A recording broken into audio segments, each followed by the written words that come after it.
Muito bem, bem-vindo então à nossa segunda aula do estudo de livros poéticos do Antigo Testamento. Então nós estaremos dando agora continuidade na base histórica da poesia bíblica, ou então da poesia hebraica. Na aula anterior nós falamos um pouquinho sobre o conceito de poesia geral, falando um pouquinho sobre aquilo que diz respeito à história dela e como ela foi aplicada, quando surgiu.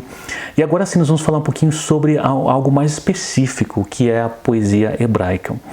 Evidentemente nós não vamos entrar no que diz respeito à linguagem, à escrita hebraica, apesar de ser isso importantíssima para compreendermos a poesia.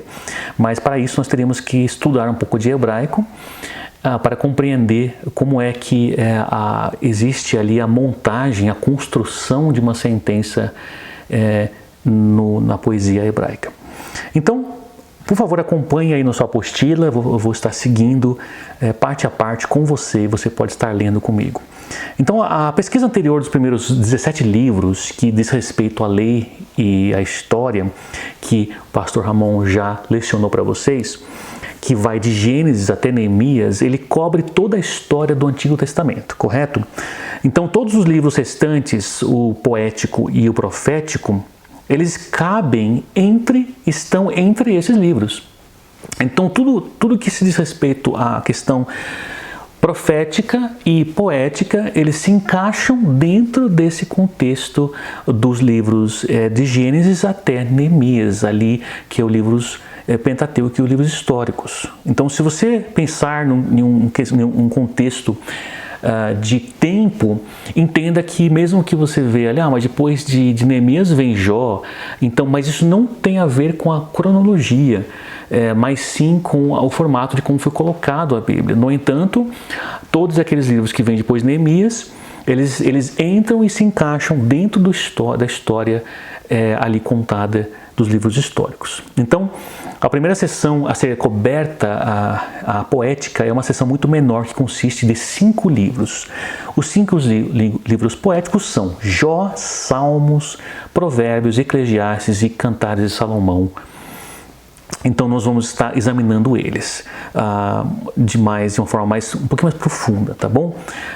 Por trás desses livros históricos, nós temos algumas características, e eu quero falar com isso para você nesse momento.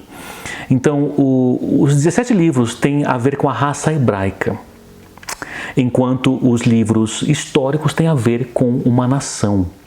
E os 5 livros poéticos têm a ver com o coração humano.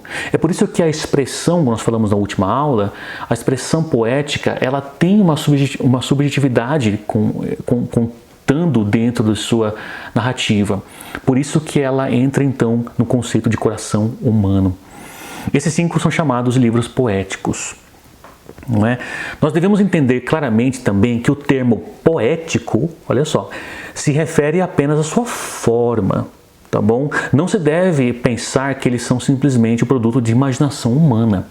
Nós temos muitas poesias que relatam situações fictícias, relatos fictícios, mas quando nós citamos a poesia hebraica, a poesia da Bíblia, isso não significa que é algo fictício, mas sim que ele retrata questões da pessoa do Senhor e, obviamente, sendo inspirados pelo Espírito Santo.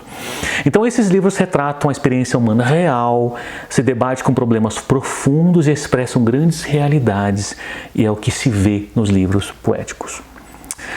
Comparações importantes. O lugar dos livros poéticos no Antigo Testamento. Então, diante do que está no seu livro aqui, nós temos esse foco que faz relação à divisão desses livros, tá bom?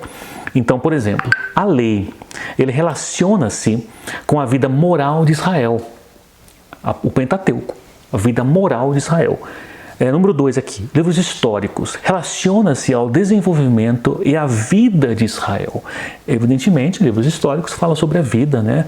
Como que surgiu a história do povo de Israel. Então, os livros poéticos, eles relacionam-se à vida espiritual de Israel. E quando nós entrarmos ali um pouquinho mais profundo, especialmente no livro de Salmos, você vai entender, você vai ver o quão profundo isso surge. E os livros proféticos relacionam-se à vida futura de Israel, que ela é realizada através do Messias. É importante entender também que há uma relação entre os livros poéticos entre si. Por exemplo, o livro de Jó, ele fala um pouco sobre a bênção através do sofrimento. O livro de Salmos, ele fala sobre o louvor através da oração. Provérbios, prudência através de preceitos. Eclesiastes, a verdade através da vaidade. Cântico dos Cânticos, bênção através da união. Falar um pouquinho sobre a questão de tempo, os períodos poéticos. Então, de forma básica, nós encontramos aqui 3 períodos primários da literatura poética hebraica. Então, primeiro, nós encontramos o período patriarcal, que é o livro de Jó, ali sendo 2000 anos antes de Cristo, a sua escrita. O período davídico, onde encontra-se ali o livro de Salmos, aproximadamente 1000 anos antes de Cristo. Olha que interessante.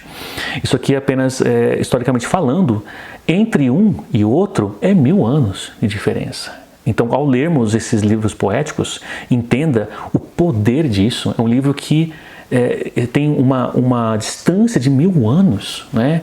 E ainda hoje nós falamos ele, nós citamos, nós lemos, nós oramos, nós estudamos, pregamos, não é mesmo? E estamos há mais de 2000 anos depois, aqui estamos nós estudando esses livros. E o período salomônico, onde você encontra a canção de Salomão, Provérbios e Eclesiastes. Eu quero sim estar falando sobre cada parte do livro numa questão muito importante, que é como que a gente vê Cristo ali embutido dentro dos livros poéticos. Nós iremos ver esses pontos em cada parte. Como já mencionado anteriormente, Cristo Messias é o coração de toda a Bíblia. Com os 2 discípulos na estrada de Emaús, que estavam tão tristes e perplexos com os acontecimentos dos dias anteriores, como a crucificação, a morte e os relatos da ressurreição, o Salvador ressuscitado veio ao lado deles e explicou as coisas relativas a si mesmo em todas as Escrituras. Nós encontramos esse relato em Lucas 24 e 27, que diz assim: mais tarde, quando ele apareceu aos 11 discípulos, e ele disse: estas são minhas palavras que vos falei enquanto ainda estava convosco, do que todas as coisas que estão escritas a meu respeito na lei de Moisés e nos profetas e nos salmos devem ser cumpridas. Portanto, nós entendemos através da palavra de Cristo Jesus que sim, Salmos, Salmista, Provérbios e Jó, nós encontramos dentro desses livros relevâncias que falam de Cristo Jesus. Ele mesmo citou isso. Nós temos aqui uma palavra do professor Geisler, que escreve o seguinte, e você tem essa frase na sua tela agora. Enquanto o fundamento foi colocado para Cristo na lei e a preparação foi feita para Cristo nos livros de história, os livros da poesia revelam a aspiração para Cristo no coração do povo. Elas aspiravam uma vida realizada em Cristo, tanto de forma explícita quanto implícita, consciente e inconsciente.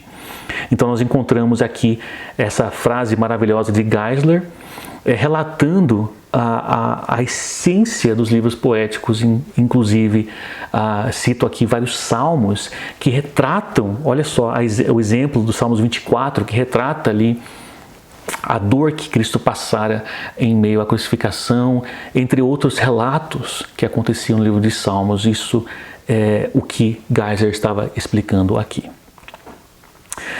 A lista seguinte que você tem no seu livro, ele fala um pouquinho sobre as aspirações centradas em Cristo nos livros poéticos. Ou seja, você pergunta, Marcos, aonde é mesmo que você, o que está querendo dizer em relação a encontrar Jó? Então, aqui está. Jó, nós encontramos Cristo na mediação de Cristo através da dor.